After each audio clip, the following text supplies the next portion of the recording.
Ia, to e whatalo whatu I le malu le tātou tanu nei fwoi vai ngō le tae au. Mahalo lava le soifua mnuia o le tae au nei o le aso whareile aso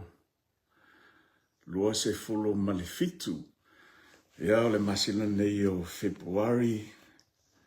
Ia, ma le nei tausanga fōu o le tātou whainga malanga leo o tātou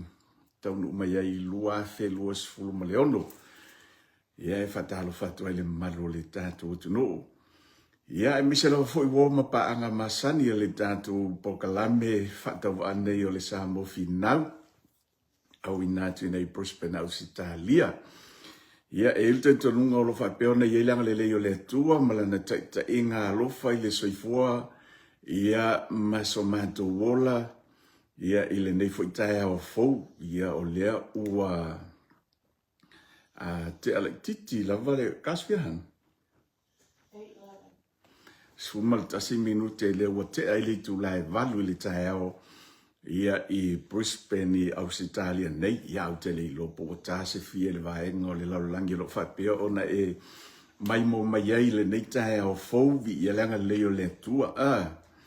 ia ilo na lo whaasoa mo I tātou o mwhaiona o tātou mo le nei aso fau ia le nei taeo fau ia e mese foi o le mana ma fou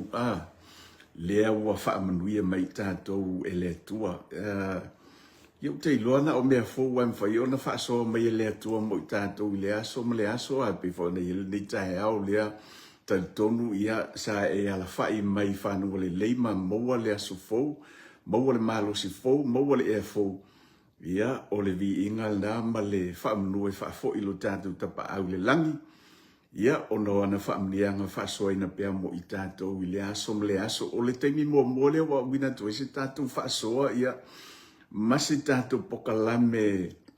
I le tae au ia ua mawole avanoa ia ua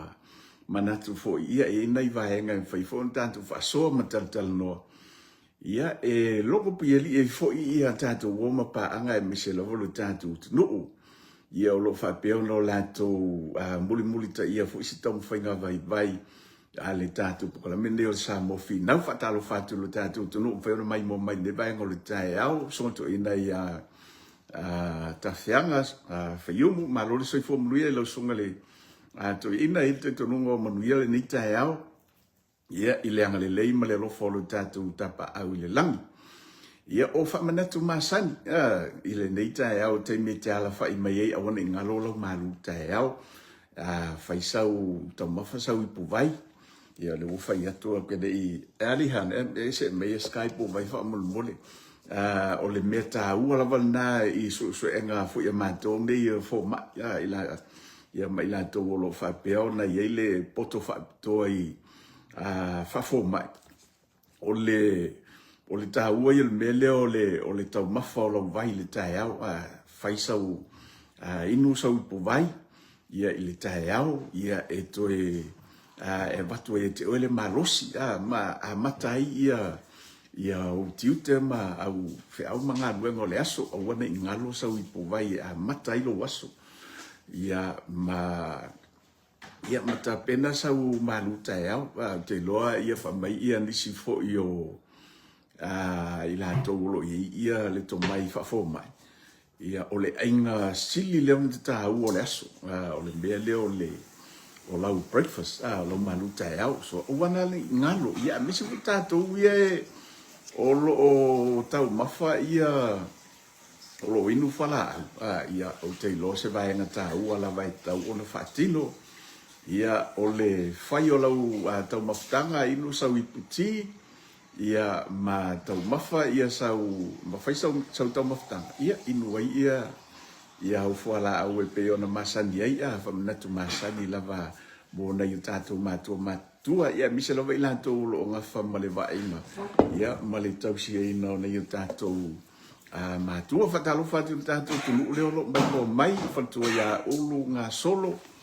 ia mise fo le sunga ia whatamandu malo whaftai lava au so ia le mafuta mai tātou whaasoa le nei tae au ia o nei vaenga lava e longo pui li ia lo tātou tunu mise o le tātou pokalame le ua tau mawhai e whaasoa. Tō mawhai e whaisi tātou pokalame maro whaftai lava tala lelei soni ula. Ia le mafuta mai tātou han. Can I use your phone, please? Era ko lai whai asane me langa iPad. Ia mo o nei vaenga e tātou te tatala noa nei vaenga o le tai au. Ma le tātou pokalame le ua ta mawhai e whaingoina o le mapu maia. Ia e awina atu I tae au pe a mole vono le vaiasu ona o te whainga luenga. O le sufa reile o lo waso off le mai ngā luenga. Ia le lau ta mawhai e whai se tātou live. Ia ma se tātou pokalame whaingoina o le mapu maia. O le winga o le whamtalanga. O le nei pokalame. Mo whaipitoa mo nei o tātou mātua. I la vea umai lava kākou. Ia e pi fui lea I le tae au fui lea masa nei tātou I Samoa. Ia te ala whai mai lo le tae au. Ia whai au whi au I au tafole fale. Ia oso lo le la. Ia kai mi kongu lava ngā o mga o mie se maro longa. Ia ai tomo whai e tulo ma tātou pokala mele whai ngoi no mako mai. Ia e te koma mai fo I whi au mga luenga o le tae au. Ia ai latu lo ma tātou pokala me ma tātou whasoa. Tātou whasoa. Ia I lea tae au ma lea tae au latu le tātou pokala. Ia I vahenga fo I o lo tutupu I lo tātou tunu. Ia ai mese fo I o so se vahenga le lalulangi en whai. Ona mwani nei whaamtalanga. Ia e longo pui ali I fo I ia lo tātou tunu. Ferendi fata male ma lo sei form real ni tae au. Ma lia ulungia leo mafuta mai ngā I le malo tele Las Vegas o le manga ia malo fatai lava ma lia ia le mafuta mai ni tae au fou o le tala mo mua le fi faso to el tanto pokalame ni tae au ma uo lea ua fuafua ia le ampasa o le official le ampasa alo tanto tunu I le malo Israel le tunu Israel sa ufa pea uio leo wa levo na yese official le tanto tulu I Israel ia au le la wa ma wa pendina ona maita wina I le filo inga le fionga le pale mia ia fatasi fo I male ambassa le malo Israel I lo tanto tulu ia ma le la wa mo fa mtalanga wa fo ina si tanto official ambassa I le malo Israel ia ma vai tu foi ia le tulanga fanga etia ma le fifia foi o le mpasa le malo I lo tanto tunu ina ua failo le fionga le pale mia ia le official le o le tanto tunu mo Israel o kasemana ia pe ona faso atu sa fa pe o levo na ia se official fa pe o le tanto tunu ia mi se lava pe fa tanto te maita wina tanto sa mo I le telefone le official ta inga ona o le sala le dei ia fa pe la o levo na ia se malo se official tanto tunu I Israel ia le wa ma wa le o iai ia ma le wa fu le afero le pa le mia ia marca peneta foi mo lo tanto tunu tatala lo ia se tato ampasa mo le atunu Israel ese manga ia failo le fionga le ampasa Israel lo tato Samoa ia niso vaenga taua ele ngata o tulanga tau pisinisi ia ai mise fo tulanga I ia o e mafai ona nga ia lo tato tulu ma le wa mai tawina va ya tu wa yele fo nga aveni halo mafana o lo tato tunu e mafai ona fa scholarship Israel ai mise lo tulanga leo meta fa to anga ma ngai ke de fo nga le lo tato tunu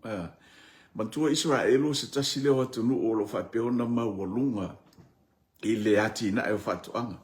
a faila yese fo nga le matau no ul fa boy le sa moe aveni nisi fo yo le tato walo mafana ia ila to fo yo lo iai il to mai I meto fa to anga ya o ta wina ma to fa lo telefone lo lanto to mai I Israel ia o te lo o se vaenga taua ia ma le ate le fo le benefiti o le tātou tunu o le whapeo na mua mai ai. Ia pia whapea e tau nu le wha moi tā ua mānaia. Whaafitai fo i la whioka le pāle mia, ia ma le kāpene tau fo i ma le mo le whainga mālo mo le wha maite, ia e mise fo i o le tau langa i vaenga tā ua e mawhai o na mauai. Ia nisio tūlanga e whesosoa ni ai. Ia I le ati na e ina o siu tātou tunu. Ia tātou talo foi, nei o tātou mātua. Ia e meise foi le pai o leo whai ngā luenga. Ia ma sa mo antoa mo le wha moe. Ia tau nuu, ia lea moe mitinga. Ia ma whapeo na. Manuia ia lea foi wha moe. Ia mo se tātou a me pasa mo Israel. Ia ona whapea leo na te lele sao tā ua, ia ma le fisosoani o le awhapea na maua mai ai, ia I le whatinonga o nei vaenga tā ua. O le aso le nei, o le ua matua fo ia o le ua, toi fo ia I tu malo palota, le tu malo sa fata mo mua ia mise fo le tu malo vai singano numero lua le lato fainga palota le titi ia o le la fa nga solo le aso nei aso farele le tanto no e ta ua ia le o le mei avito malo fa tai lava ia tu faltua ia nai mafuta mai na I Redcliffe o sole malo faftai ia le mafuta mai tanto pokola mel nei taeo o le toianga I o safata mua ma vaisingano numero lua e faia lato whainga palota mantua vaisingano numero lua ia ina ua whamawai fo ila fionga le whaipule sai ai ia le tofaya motopua Henry Pali e whamawai ia ona ua iei le tō whafo I ma le whautanga le fionga le whaipole. Ia o le anga ia lango ia le vaenga whai o le whatuatua I le tua sa motas. Ia ina ia mawhai ona te le se sao, sona sao ia ma angava, ia ma whapeona militino vatasi ma le whainga malo. Ina ia whaingofie ona maua fisosoani. Ia mo lona I tu malo mantua e sa mo malau whaafonga nei taeao o le tofinga lava leo le whaipule mai o lana ia lea a matafa ioi o le ai ia ma sila fo I lea I vaenga matulanga I mawhai ei ona manuia lona I tu malo se banga nāru whaipule fo I lea e alu e moe noa ma fuo na alu le tau va ia ona o le manatu fo ilea mo na o ia lava ai o le tūlanga nai pei ona moli mau ai atonu ia la olo mafuta mai I Hawaii ma rofa aftai lava ai laua fionga moli mai ia le mafuta mai le tātou pokalambe na lo o mafuta mai I Hawaii ma lo ua utase fia I Hawaii ia no fotinifu marofa aftai le mafuta mai ne vango le tai au e peo vaenga ta wana I lau va ai fo I le afionga ia motopoa I le mafu anga na mafu ai ona whaamawai manatu e whaamawai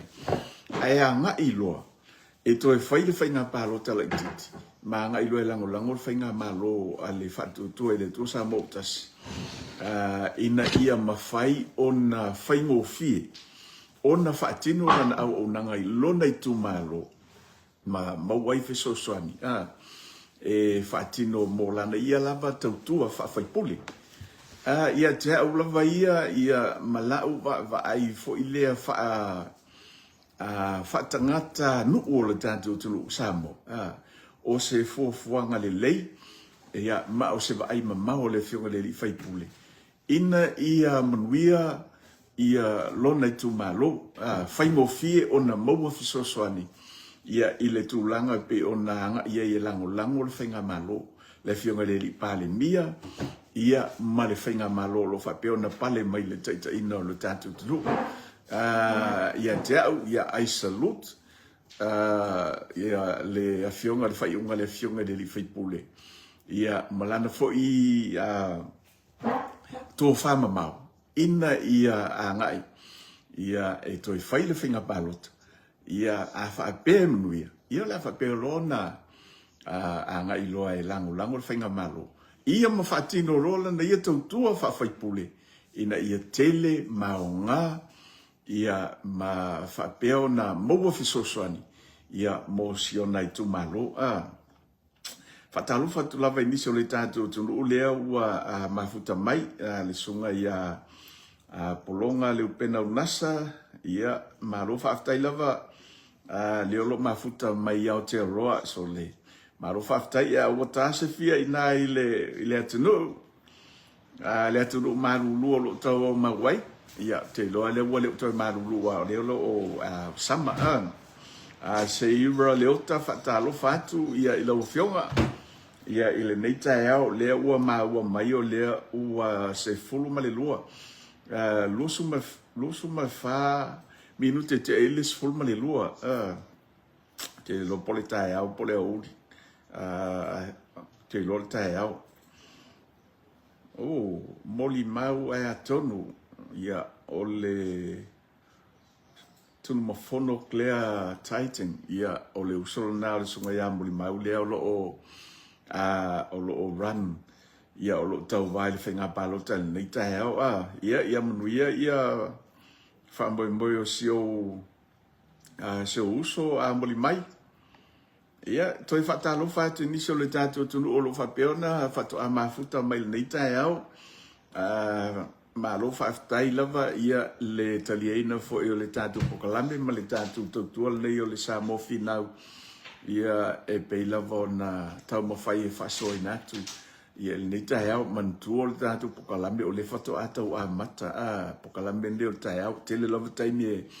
whatau nua i le weekend ia o na le pisi o le vaiaso i whea fo i mangaluenga. Ia au se taimi mua lea mao lea la atau mawhai lava i whaatino i tae au sfarai le uma ia i le tātou pokalame o whai ngoi na o le mapu maia. Ia o se taimi panga novo i le te mwhai o na e mai mo mai ai ia ai amatu se tautua ma se pokalame fatawa fai ona tatu faso ai ia mai mapu mai fe au manga wenga pole ala va se me o lo fa peona e fatino ina e fai e leta e au maleta e po nga foi ke Facebook pole ala va tulanga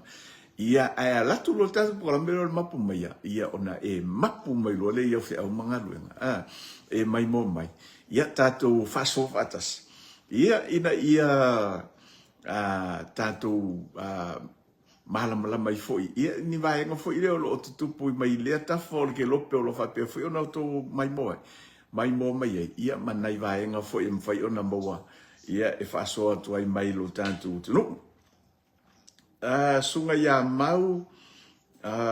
en lupe leo lo mafuta mai na i Sierra i Amerika lea ua awhatonu lavle tu lai lua i lea uli Amerika Sierra ia eise uso e nofo i nai Sierra mau ia e olo o ngai stasina o lo whapea na alo matama whana o le tātou tunu o whapea fo i ona whasa o sore ngai i Sierra Valelia Mulipola Ioane malo whaaftai ia mafuta mai ngai Las Vegas so telo le tātou tunu woma pa anga le tātou pokalame nai mafuta mai Amerika mantua whaaso atu le share tātou pokalame o ani vaenga mawhai ona whaaso i natu i le aso male aso a whaapea au ngā mo oi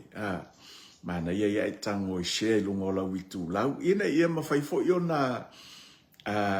ona ho atu ia se whaasoa ia i le tōtelo le tātou tunu ulantu te le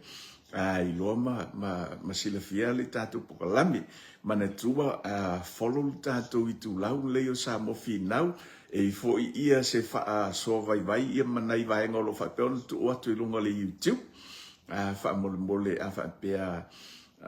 e te Palofongia ia le au unanga le tatu pokalami mfai ona I subscribe ani lungo le tatu I tu lau lungo le YouTube. Ia sunga ia pitone salima malofa aftai lava uso ia I lau sunga le pikopo ia le alo mafuta mai le tatu pokalami ne vai ngole fiafi. Ia pe ona fa so atu le tulanga pe ona ia le fainga palota le olo alo tuai ia safata mo ma safata I mean vai singano no meralua. Ia pe ia ona tau avatu ia se fa so fo ile le tulanga ole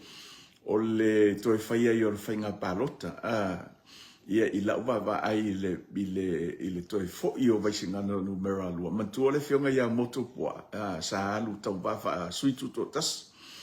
Ia ona ole tulanga fo ia pe ona ia to lua sui ole tatu ole fast ia sa fa pe ona ta mo ile fainga palota le o mai atu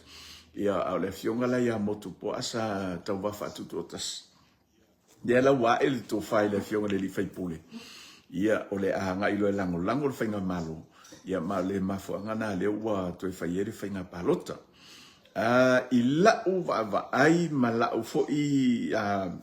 mai tau fo I tulanga e pe ona mai tau wina ile fionga ile li fai pule ia malana fo ia tala no fa so le time le road show ia o se tangata wanga va mole tufinga e tulanga e pe ona ia lo le fa mo ia le tu malo ia te auia a fai oe o le tangata o le tu malole vai singano numero 2 o te lo le ia se statu sui o le kamale a tatou ave lo lango le fionga le li fai pule o le fionga le to fai a motopoa ia a wala va foi se manuia o se tatu tu malo ia mo le anga ilu mo le ni foi pa inga wa amtaina fatalo fatu ya Maria Simoti o le sunga ya vai vea maloli soifo mnuia ia ile neita heau fa so mai po fe tonu vai ngo le kilo peleolo e mafuta mai ai fai foi ona tato ia po ka foi se fiel na vai ngo le o le laulangi o lo fa peona mai mo mai ai ia ile neita heau alo fatu mnuia le polkalame na lo mafuta mai me le pone le sunga ia autanga vai ia lua malo soifua ia I lautofa autanga vai ia malo fa aftaile mafuta mai le nei vai ngo le tae au o le to malo safata momo o le fionga ia anapu tei ia po le ia le o le alo fo I le fionga I le fai pule fo I levo na ia pa enga utonai fionga ia fai mono mio le sa fai pule mai le tu malo salani ia peita I o le sa ave le ana ile famisnonga ia le la we le tu langa pe ona ia ua malolo mala ua le mfai ona to tawar fai nga palot ia le la we le tu langa le wa to fai le fai nga palot ile tu malo safata lua ia tatu talo fo ina ia mafai ona to fia mai se sui ia fa peona fa wina ia le to finga fo le fionga le minista tamata minista ia mantuo le fionga ia te ile sa to fia ele finga malo e ve ma minista o siso manga ia le la won to mai mau ato le ia le fa mo le fionga le tamata minista ia na ua fa peona mai le polo inga le famsnonga ia le ala to fai finga palota to lua ia li ai to tolu e tama ita ipea to lua li to tolu e pe to lua e foi tama ita leo lo tau vai finga palota nei nei ile so ia tatu talo ina ia maua ia se sui e to fa pe to fa sui le tatu vai no fai leo lo tau vai le nei ia to tasi mai le HRPP ia pe ia na fa so mai le fionga de par mia e ma fana ia e to la i mai se sui mai le vai no fa fai mo tato wo ma pa anga o te lo to telefo I wo ma pa anga le tato pokalami la to we lango ina I le vai nga fai ole HRPP ai mo wa ia pe fo ona fa so atu ma tu ina tu le mafu anga na amata ile nei fa mo ma le nei pokalami o le sa mo fina o te lo le la o te fa so ina ia to fa talo fa tu ni so le tato tu le o mafuta mai nei tae au le sunga ia tausanga fou liunga lua leo lo mai mo mai Brisbane ma lo whaaftai ia I nei Europeo pale ala tu tatu whaasoa nei tae au I Brisbane so I fōmria whionga I le sao ia polata I vao a whasene eti ma lo Maria Simoti Loken Central ia tātou lea kau ke next door ali I Maria ia whionga ia tunu mafono Materita sunga ia so feni seu pui ia leo lo whaasoa mai nisi o le komiki a ko saba whaisito o te leo tātou sui o leo lo o tau wāri whainga palota mai sa fata ia o te mawhanawhana manuia mai se sui o le tātou wāinga whai whatutu e le tuasa mo tasi ia watu pea se whaasoa mo le tātou tunu peona maua e nisi o tātou e langolango ina le vaenga whai o le HRPP ia e to o telefo ina ia maua ma paanga e la tau o loo whapeona langolango ina ia le vaenga whai ia e meise fo I o nei e a inga I le fiongo fo I le te tai o le tuangai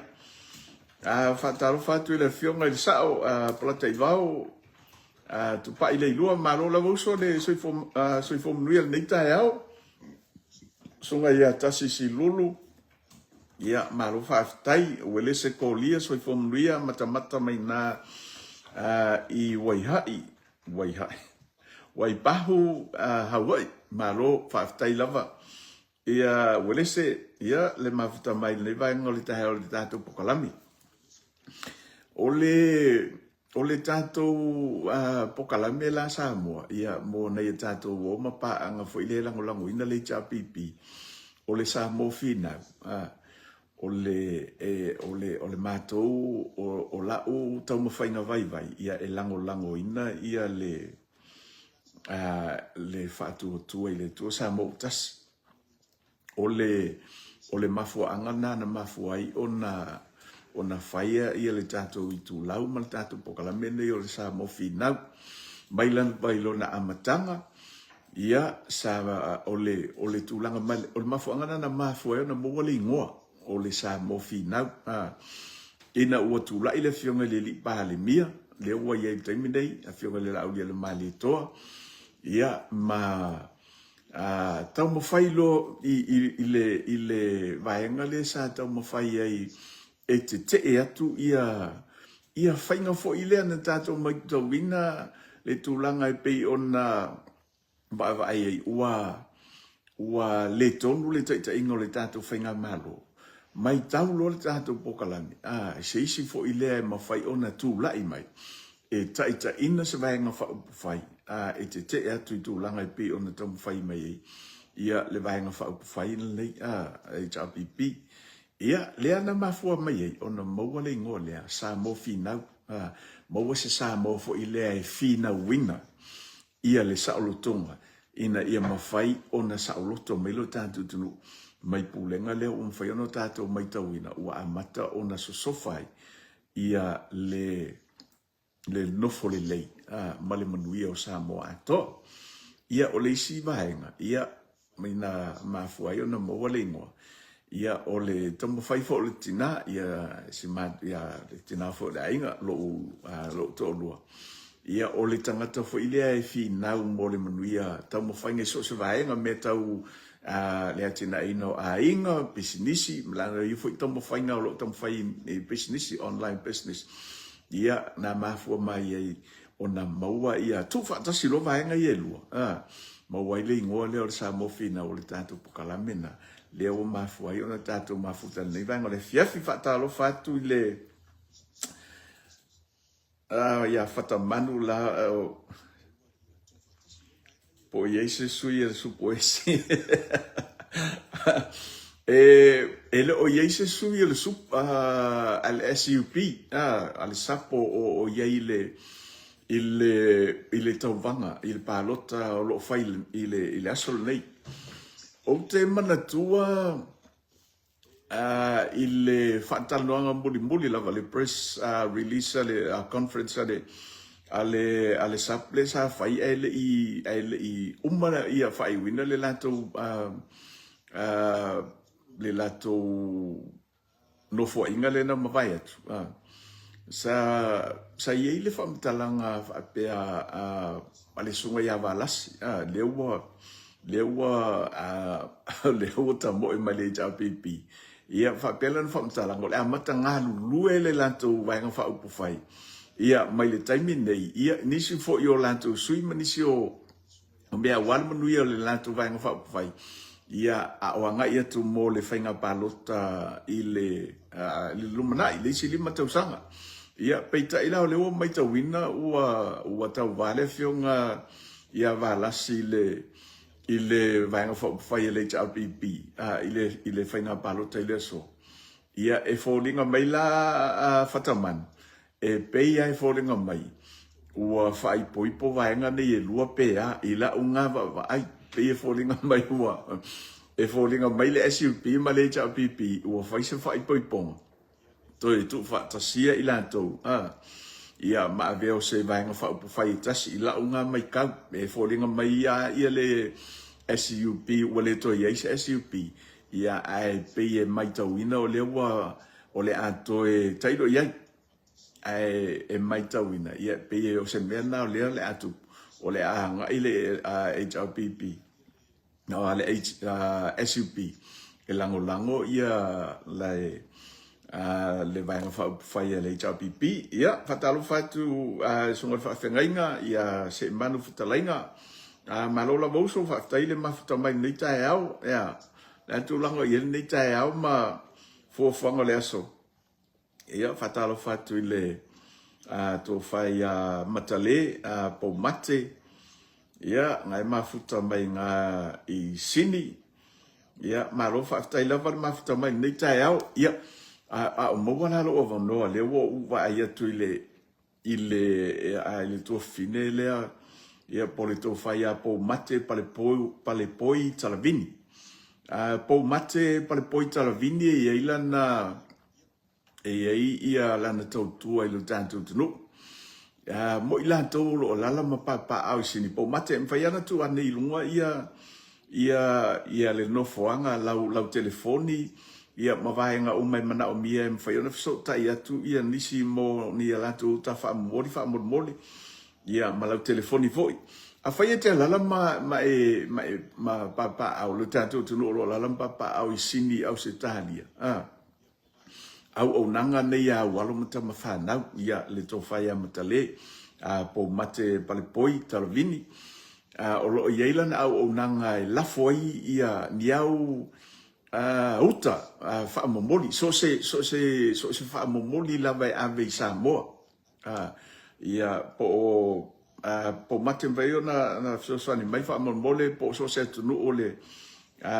Pasifika e mo fai ona anga va ai fa tino ina ila u tau tua fa mole ia ole fai ona ita la sini ia fa so ta ia le fionga ia palipoi ia po mate palipoi ia e mo ni si fa mtalanga ola na tau tua mantu fo tatu ia mo singa paelo la foi Samoa ia po lava ni wa enga fo ile te sila fia so ani ai le mana o mia e na yo tatu ai ngi Samoa wa enga au nanga tonu lava na po mate matale o te tau anu e tau faisi fa tau ma I Samoa nga peka o ngai va enga fo ile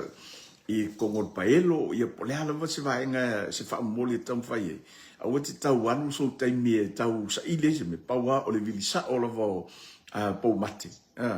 ia ma fa peona so soania te ia e la folo fa moli ia mo Samoa au onanga e whaatino I lau lavanga ngana, whaingo fie ia matoi televati, ia le tautua na ia tātou walo ma tama whanau, o te alu lango le isi, ia le konga po paralangi, ia pio kako sa mo, pe whapenga, pe ele o lango ele lango sa mo, ai o lango isi tunu, ai sila nei sa mo ile saina, ma ise tunu, po le ala vare kaunga ka, ilo ele sainga kaunga ka, ia oloa ala kou, ali si tangata saina, e alu ali saina e support lea, ia le pisingise ali saina, e sea, ungai whapenga le lako, e whapenga le lato anganu, e lango, e kau whai lango, e lango, e le isi sainga, mo le ka kou sa, mo le ko inga mindset lea, e lango, e le isi sa, mo tau mo whainga le isi sa, mo, kusa pe se fuluka lai ke vai a ko ia le e tau mata ile o nanga lo usu samo pe se fulu pe lo fu anu lango ia le tau tua le na tangata samo e o lau nga fe so soangi ia mo le tau mo fainga sina fo uso po se tu fini ia le sunga ia welese ko lia sa malo faftai sunga welese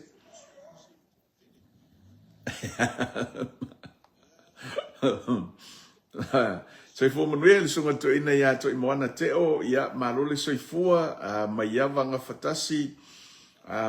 funa inga yosia malo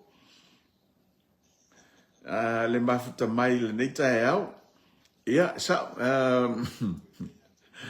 o ele o moti no vai na po o ia pe le o te ia langa lele u to anga ia tu le fainga palota le si fainga palota ai o le palota le titi le fai ele o ni sui le SUP na o fast ma le tasi le sui le HRPP le o tau va mai I le fainga palota sa fata ia ma le tatu to fa e pe sa o luata ma lua ia to mai tai ia leo lo fina wina le tofi fai pule o le tu malo sa fata tatu talo ina Emmanuel tatu sui umane ye lua ai o te mafana fana ma o motino ia e toi manu malo mai lau ia sui nei ia ile fainga palota mana tu on fa manatu le tatu pokalamene ia le makumaia sa mo fina ia awana ingalo so malu tau ia o le kofe le na fatau mai nei o we se asa uinuina ia le kofe o le to hotel o nisi o le tato tunu pe misi le kofe ua mai o le isi fo inga fa soa to le tato pokalami awa ki kau mafakele le kofe o le kofe ia ei fo io na afianga I lo so fo malo loina ia awe te im tele iai kasi ia pe lua sol vai aso tau mafaila o kofe mangaia ia awane ia veo sen mea fi fo ile te oi ia so matani ia e ono afia fo ilo so fo ai mai o le so fuanga ia awane ngalo so malu tai au vai sau tau mafutanga ia inu so iputi ia ona mai mo mai le tatu pokalame ia ile nei tai au ai mo le tu malo sa fata ma vai singano numero mo lua ia Manuel fainga palota ma le fainga fifilinga pe ona lo ai ia o tu tu malo le nei tai au ai mo tanto lei ia sa mo tatu tatalu ia ma tatu tapo ia faiva foi ma nga luenga lo fenga I male fionga de komisino fainga palota ma le office ia e pe ona ele nei tai au o le faiva foi de fata muina ia o le fainga palota o te mauti noa ma o teleton ia tu mai le sui o le tanto vai fai mai sa fata e to Emmanuel foi le fionga ia le to fai a motopoa mai le tu malo vai singano numero lua o le o le aso le nei le wa mai tauina e la wina i le whaamasinonga le unga o le whaamasinonga e pei o na tātou tālia ia le fionga i le li pāle mia ia manisi fo ia le fionga fo ia li o whatau malama ia le tua fine ia lisi ia manisi e pei o na iai ia tātou tālia whai unga mantua pe ia le ua whaalua e ana tolo ia le lawina le unga le o le whaamasinonga e iai lava fo'i ia nisi o vaenga e tātou te masalo miai ia ma tātou ma fofo ma koe ia e le upu fai e whalea matenga e ia le taimi fo'i le e tātou te mana tunatu ai pe e se aua tolo kolo mua kolo whaalua ia le lawa mai tauina ia e folinga mai o le so ia le a lau wai loa le unga o le whaamisnonga le o lo tātou nofo a tatalo iai ia ma tātou tālia po le alo nei unga ai le i la wina le unga ai to o tele lava nisi o le vaenga whaupo whai ia mai tauina ia le aulango le itau pipi o le o alalanga e loka le fionga le li pale mia oka ia tulo lavan mai le tātou tunu pe ana whai atu le tātou pokala me tātou te eva ma tātou mafutai whai mai inu lau ipuki Fatalo fatu pito vau peti ma lo se fom luia nei tai au. Ai le ila wina ole tro. Ngo yesa mo ai le I fair fenga palo ta mata le road show le tanto vanga fa upu fai. Au wa pa ia fa mtalanga nei le I lo tanto tro. E loka le loka la audi ole e peifo I leo o se ngangana wa masani ia le aulango le HRPP ia e leo kwa mau e loka la audi e o atu I fea le ale masina wa loka ia le fionga le li pale mia wa levanga ngai ai lato mafau e loka le fionga le li pale mia ia o lea lava mai tauina ia o lo to alitai ia malava papale foi ia le fionga le pale mia malka penito foi la fonga ia o fatino e miso le ulang ia fai le fionga ia pelone tu savai ia pole to fai a fiu le o lo mafuta mai lo tatu tunu malo lava so fo muia e o tasi fia lo tatu tunu pelone le tao ia mo si le fia le tatu o ma pa anga ma le tatu tunu lo fa pe ona mafuta mai le tao o le sunga ia pelone tu savai le o lo mafuta mai lo tatu tunu I Samoa ia pole to fa fo ia fiu ia o se tasi nei o alo ma tama whana o le tatu tunu tamali I fo I o le tatu tunu o lo fa tenu ina lana o nanga e lafo ina mai fo ia fa momoli mai Samoa o ani fa momoli fo e po sau kulaia po ngi koko po le lava se fa momoli o lo o mana o mia le au mai nei I fafo fa sa o mai lava u pelone fa momoli pe mfai ona lafo to fo I nei I atunu I fafo ia o se o nanga fa pena ia pena o Samoa ia o se tasina o tautua foi ma o nanga nei tanto walo matamba fana o lo fatinoina ia pe ona ia le company na le sunga ia le tofa ia fiu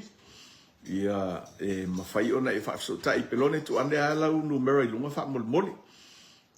sunga ia fiu pelone tu savai ia o se tasina o tautua alo foi matamba fana o le tanto ia mfai ona lafo ina mai fa momoli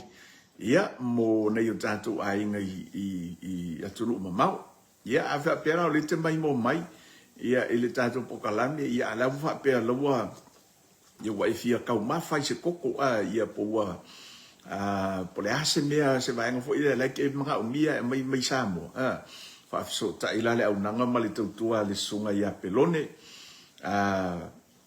e mafai ona so sani atu mo ia mo na ia uta fa mo moli foi po le ala se vaenga me fai ona fia au mai ia e me fai ona fa tinoina le tautua lana le to fai a fiu ia mai Samoa fa peona fa fa ngofie me awete awangi stress ole winga na to ne ya tato alo mata mafana o ngi kele sa kai me fo ngale ki popole ai ma pisi solo e kaulanga ka su se me kaula foi fa momoli ya se va nga foi le ia ma kele la valo ke wa e kai la valo i lo to lua mai i kai fanga i fana ya ai fa fiso ka isa o ale sunga ya fiu ia en fa yonga so swani atu mo oi ia ina baenga sunga ya pelone ia le tatu le numero na le sunga ya fiu fitulu valu lima fa van fa fitulu valu lima fa van fa ia ite vala au ia monisi fa mtalanga i fia malam la matili le tautua na ia lo mata mafana o le tatu no fiso ta ia o le la se me o le te mana o mia papel le ke la le America New Zealand Australia po fia la vale vai no le la langi la wa manga o mia singa koko po le la se tu langa fo ile se fa mo le ke fia manga o mia samo vili lo ai ngai samo fa fiso ta il numero excuse me le to fai a fiu fitulu valu le mafavalu fa e mafai ona feso soani atu mo oi ia wa ke lo ke le o kai mi ka ke la foka ko ku pesa mo ke le la fo ngale la foka ko sa mo ia ai le ise la fo mai sa mo tato ia ai o le tulanga na bala au ye ina yo ai nga sa mo ia la fo mai se pusa koko fa so ta ilalis au nanga na le sunga ya pelone to fire fiu ia mole na vaenga uma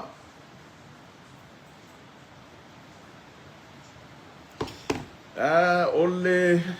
sunga ya sara au male mafuta mai sini malo fa afitai po o sila fia se so tau no ai percent fa ma po ina e ulang longa mo se va lele ke i wo koyo ki mai si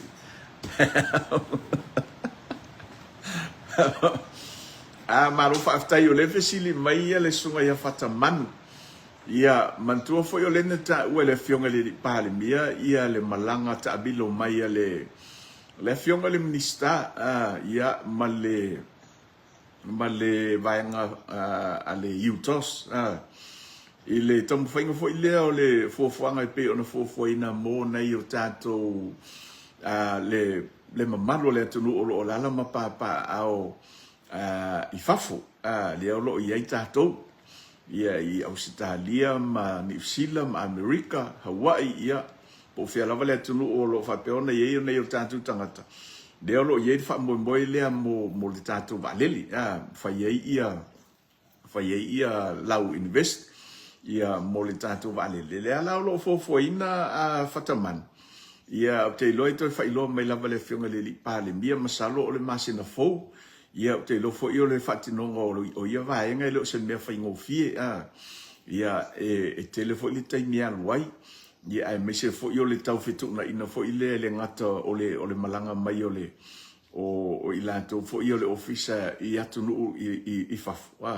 ia ai fo ila bala to fo ngalu ma masani ai ia isa mo ia te lo stu lang fa penale o lo tom fai ia le fionga le tamaita minister ia mulpola ana rosa ia e me se fo ile le fionga le polisili ma le officer ia tau fetu na I vaenga uma ia ina ia awana I vaenga ina ia se vaenga fo ile fa le to ia ole o nang o lo ia lava ia tute sa mo pe ona masani ia ma le officer ia ai amalanga mai loma masi I mai tunu ia o te loa fa fainga tau na fitu na tute mga luenga e pe ona masani ia status ia o te lo tulanga fa pena o lo ma ai fo ia le office ai masalo fataman o lo ia le taimi masalo o le masena fo okay loa fa pe ko lo fela o lo se linga e fo mole ia fa puku ko kului le me lunga ai manga ia le avele ku lo saving ia ma ka ngoi fa ngalo lo ma fo ngale awangi e manga ku o la ia so saving se fa ko ai manga ku ia pe o le so malanga mai ia e malanga mai ia le officer manga ia vai ngale fa manatu mai le fionga ia fa tamanu mo lo tātou tulu o lala mapa au i fafo. Ia, peila vau te loa po e manatua, po e sila fia fo i le tūlanga lo iei wha moi malanga mai ei ia le fionga le tamaita i minista, le fionga le minista ma le officer. Ia, o lo iei le fuafuanga malanga mai ei wha mau popo tūlanga lea mo ilantu whaisawhanga o le au investors ale atulu o lo lalam papa o lo fia invest mo le wha mo se tātou alele. Esen mana ia o le fuafuanga ma le vai mamau ale whainga malo. Whatalo fatu le uso ia Christian lea o lo mafuta mai nai siero malo si fomnuia. Ia o lewa maua mai lewa te alua i ngai e ke no lewa ka kong wali a le kolpe a uso i ngai i le fiafi i ngai siero.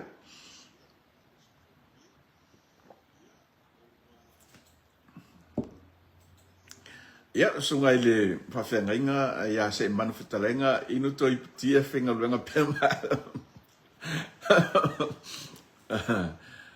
Whaima e alu e whaisinga au savali ma, tau mawhale ti. Ia, so ngai a kolo tita, lua whale mana, ia, leo lo mafuta mai ngai Mount Albert, Auckland, New Zealand. Ia, ma lo whaaftai le mafuta mai, e lau sunga koltita ma lo le soifo mnuia e o le asitu langa lo i le tau i lo tātou tunu i nai au te aroa ia ua whai moka ua i le tātou tunu ia o ia pe o mako ia le malanga mai Australia ia pe e ui mai uma i ngai New Zealand le ala kau sea kua i le tātou tunu ia e le ila o mako le wa tunu i nei Australia ia e tunu pia o tau ngai e ngai e New Zealand i Aotearoa ma lo le soifo e manatu o lo whapeo na manuia ia le nei tai au ia i nei a tātou o mapaanga e Michelle le tātou lo tātou tunu iso se tafol ke lo peo lo whapeo na maua mai le tātou whasoa le nei vaenga o le tai au o le whamanatu masani a le tātou pokalame Samoa mantua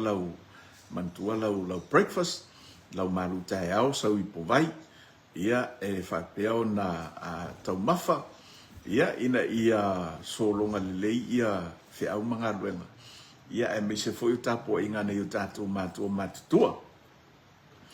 ia peonga kau whasoa ako mga ia kele le whamanatu ia mani whasoa mai le sunga ia whatamanu ia a whapeo o ele Samoa lea ke alala mapapa au ni Sila Amerika ina i Australia ia teu kai mingi e whapukupuku e lau se lengi auangi e misi le vanoa lea auan i misi le vanoa lea Samoa e whai e sou sao invest e sou se lengi mo le tātou maalele o ia i lau ia vava ai ma laka fo i mai kau i le whaata te ina o polkalame le fionga le lipa le mia marka peneta marwhainga malo. O se fuafuanga matango fi, o se fuafuanga le lei ma le mānaia o nei vahenga uma pe a whai e tau nuu ma whaatino. Excuse. Ma le lei lona whaatino. Ma e se a fo ile mānaia ma le lei o le polkalame. Pe ona polkalame ina le fionga le lipa le mia. Se fo no fatino i tulanga o nanga male fatino va de la involve makako Samoa ia kungu ngai fafo awo fo ngi ave se kulanga fo ile o kako como fai e fatino le va nga taua ia e fai fo ima mea e tatu te fitau wa ia e me se ape malanga mai de official le la malanga mai ia tulu nei ia ma ia foi mangisi foi tu langa e fitau wa ia lo tanto tunu e me se ape o no fatino malolofi tanto ia ino fo nga fatino ina ile fa moi ia ma ave makulanga ile le e fatino ngol fa moi ia malanga luenga pe ona fufu ina malanga mai au ni ngalo comment mai tato o ma pa ngolo mai mo mai fa so mi po fele vai ngor kilope o lo whapeona e maua mai le tātou tautua ia i le nei tae au whae whatalo toi whatalo whatu nisi o le tātou tunu o whapeona whatu a mafuta mai le nei tae au ma lo whawhitai ia i le talia ina o si tautua whatau wa a le tātou paramene o le sa mo fina i tono lo maota lo lawa ia e mwhai ona tātou whasoa i le nei tae au matango fie ua mawhai ona mai e le tua ia lo soifua ma lo wola. Mana tua ia le mele sangata e mai ia la whasoa. Awane i ngalo ke ulau se lingi. Ia o atu teine malanga mai ia le office. A laua mautu ia lau se lingi e whatino i nai le wha moi moi. Awangi ia vea ia awangi i misi a te oi. Ia le nei vaenga tā ua. E iai ia le ngangana fo i le masangi i ka kou sa mo anga i loa. E uma e se mea maa ngai anga kupu. Wai aia kua manguia. E saulua whapea o le anga i loa. Ma i mau anga i loa. Awe te ngangana le ngangana na. Ina ua mai au na whatinong, ona o lo whatamala. O le mea leo le whatamala tātou. Ia, e ke whakamala loa, misi loa wanoa. Ia, ia le upo fo i lea e masani i tātou, i le sau whaadua se manuia. Ai, o le, ia, ai sau se lengi fo i lea ko esi. Me masangi ka kou, o ka kopi o le tele au me alu e ka kupe o whala velavi. Whala velavi, ia o le tau mafutanga i lea taimi ma le aso. Wha misi lesi whala velavi, ai keu singa u seling. Ia pe wha misi KFC o le hawa i aso ma le McDonald's whana. Keu singa seling. Ia o tu taimi lea ua malanga mai ai ia le Utos. Ia awa lavas tāpena. Ia le wha moi moi. Ia masau tupe whai ona whaatino i nai lea fufa. Ia, ise mai sau o le fia whaaso mai ia. Leo kele mai. Leo kele pro o whaaso mai whaamising is whaalafi. O e moko e musu e bisi whaalafi. O whaino pe o whaino whaalafi o whaino. Not just kidding. If I saw my famisi. Le au ke pule le famisi ko fa le fa ya ko fa.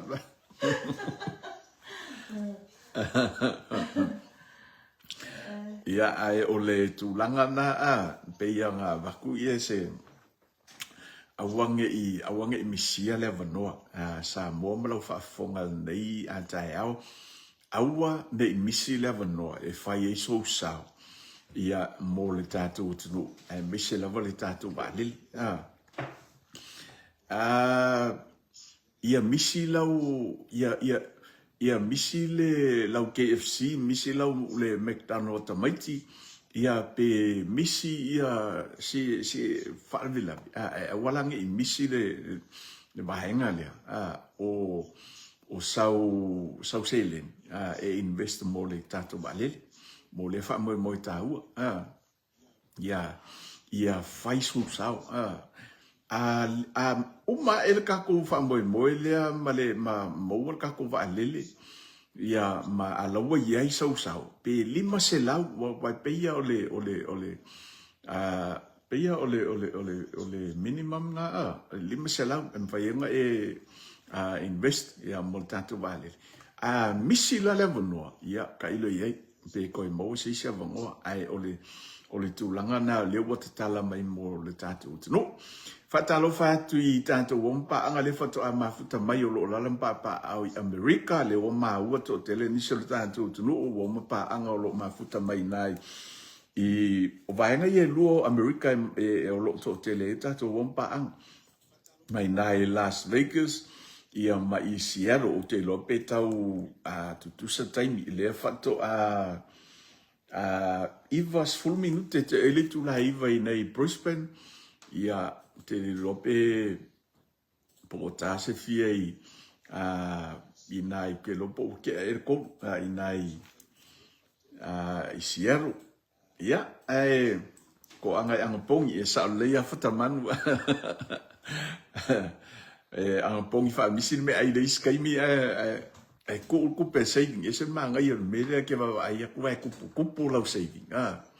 ia fa tu pulo ia fo ilo fia ia se fe la tupe ia ai o tu te mi o mai ia lo tato office ia le wa ma fana se au selen ia mo le fa moi ia fatalo fatu ina ia tato o mpa anga ina le to malo vai singano numero lua ia me se fo sa fata numero mo le lo fa ile lanto fenga palota ile so ia tau ina ia mnuia ia le fa moi o tau to malo le ne yaso ia te lo pole fia na nei masalo peta le lima o le ono ia o mo mai se fai unga ia o tato fenga palota ia o laiti mo nei tu malo le tato talum tapo ia le alo fai va foi nei tu malo ia mo le tato fenga palota Benjamin T.G. Cam wana ile fatino lo fatu maro fatalo fatu Benjamin ia leata inu lipi mafuta mai nai Wellington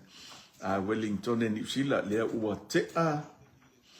sfulu te ele sfulu male lua ile auli ia inai Wellington maro fatai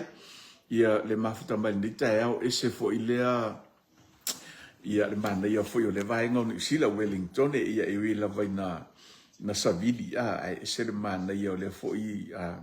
vaenga le tulu ia le lo mafuta mai ia le sunga ia leta ia ma lo fatai le mafuta mai tatu pokalami ole ia te loanga un paunga un isio vaenga sa fia fa ina mo le tatu pokalami nei tai o le kwa ke lo le wake a malitu la ia na tase alitu la le sa na ye fata otombolitatu pokalame ia le wa vai tu te ia bia o te malitu la sunga ia Ron Helleso maloso I form nuiauso ia fa ile mafta mai le tatu pokalame ni tai au sorry pe vilia ku ngei stai me le aso ta tala no uso sorry wa fai si pisi ia o le tulanga na o lo ia lo langa si uso ia fai si pisi ia te tono lo mnuia ia o le uso malainga ia tuli mata ia o te loele o te mamao masalo ele o se peia o le tulai tasi leo lo fa moe I Samoa ia e la wina le unga o le fionga de li pale mia manisi fo I le ngor latu famsinonga latu keis fo le sa fanga solo ia masalo se teimi ele o te mamao ia ona datu ba ile wa ia wa mai ia le dawina li unga ia e tatu talo ina ia mai ia sei unga ia pa no fo file mo nai ia lo tatu tunu ia mamo I tatu le to file mo ia o tatu anga ia tu ia le sao le fionga le pale mia ia marka peneta marfenga malo ia mo vaenga uma wale tina e na le tatu tunu tele yo vaenga de o lo tam faile fionga le pale mia Michel Capeneta marfenga malo ia awala vale manuia atina e na le tatu tunu ia tatu no fo tanu le fengo fie o tam faile fionga le pale mia ia mali fainga malo marka penita I vaenga uma wale manuia male atina e no Samoa ai le o malo lo la fo I fili ele o mapuli ki apolo ianga fo ia awala e kam fai e le peki le ngofo fel fangi le tanto tunu ia awana I tau no ia mankole ole winga lava leo le te apolo leo lo faia I lo tato wola mali tato fainga malanga I le aso male aso e tomo fai atu le tangata mo le atua ma tatou tomo fai I vaenga uma e manui ai le tangata ai misol maftanga le tangata ma le atua ai o le ki apolo lava fo ia e kamo fai mai ia awangi ia I awangi ka ko manguia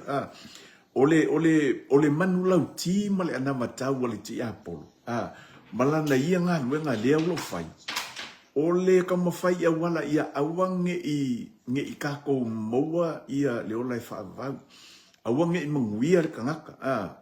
Ia kako whango whakasi mai ia. I le kai me lau elo ngai unga. Ole kulanga la ngā leo lo kom whai miki apolo. Kako wa ainge i whailan me lo i e tātou whai ngā mālo Samoa. E ale pale mia ma le whai ngā mālo e tamu whai mai I vaenga umai manuia I latunu. E lo tamu whai fo ili te apolo. I lana fo ia awala. Ia awane I tau nuu ia tamu whainga uma. Aware manuia o Samoa. Ia e tātou te talo. Tātou te talo matapua. Ia whaiva. Ia olo o tamu whai eila fionga reri pāri mia. Ia awala wale manuia. Ia o Samoa. Awa o tātou. Ia pe ia o to te leo tātou oma paanga o lalam papa au ia tunu. Ia tunu nei. Ia tunu I fafu. Ai o le tātou nā ia whamoi moi. Ia, ina ia maua pēr le tātou le nofo te talo ma le tāpuai. Ia o le whaiva ia le fionga le pāli mia ma le taumu whainga o si tātou tino. O te iloa o le awhai wai I ma le tātou pukalami. O le mātou ai ngai whenga ruenga kuru whali. O le ala e whai tu tātou lai. Ia le ala wa whai mariko le altina le ai. Yeah, I do have access to several inboxes. Ia ai whamalu roa tu tātou tunu. And it's not letting me access any of the other inboxes. O le a whaamutai I le tātou whasol ni tai au. Ia ona o le ai tau wharawelawe ia le whasoa I le kōla le. Altina ona o le wa fai ia lana ngā ruenga. Olo ka mawhai ia, olo ta mawhai le mesiri. Kau sa ili. Kau, o le kau ni pea ia le sipoku lea. Le sipoku lea le, o le mako whali. Ia fai e le tatou poto whasalang. Ia ina ia awangi ko I se vaenga fo ile ko I kukua ia ka ko fasoa ia I se taimi o iluma ia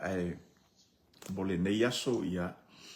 famia le to I faiva matiu te fenga I malutatu tunu ia Michela fo ina tatu o mapaanga ia nei tatu matu